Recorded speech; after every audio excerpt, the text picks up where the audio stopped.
கதை கேட்க தயாராயிட்டீங்களா? இன்றைக்கான வேதவசனத்தையும் கதையும் பார்ப்போமா?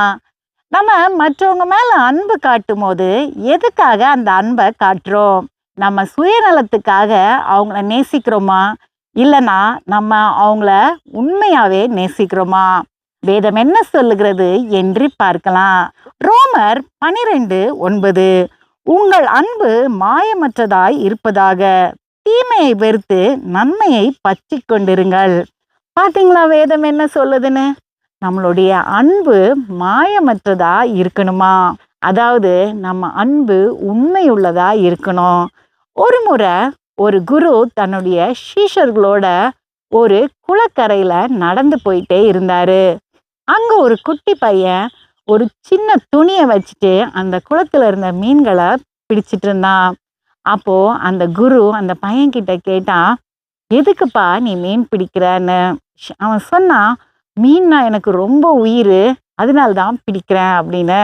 அவன் பிடிச்ச மீனெல்லாம் ஒரு தண்ணி இல்லாத ஒரு பையில போட்டு எடுத்துட்டு போக ஆரம்பிச்சான்.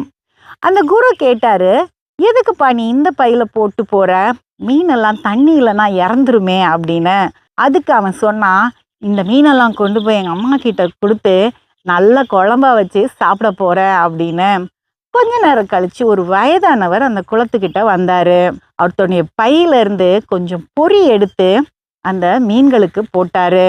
எல்லா குட்டி மீனும் அந்த பொரிய சாப்பிட ஆரம்பிச்சது. அப்ப அந்த குரு அந்த மனிதன் கிட்ட கேட்டாரு, எதுக்காக நீங்க இந்த மீன்களுக்கு உணவு கொடுக்குறீங்கன்னு. அந்த வயதானவர் சொன்னாரு, மீனுனா எனக்கு ரொம்ப பிடிக்கும், எனக்கு உயிர், அதனால தான் நான் கொண்டு வந்து இந்த மீன்களுக்கு உணவு கொடுக்குறேன் அப்படின்னு.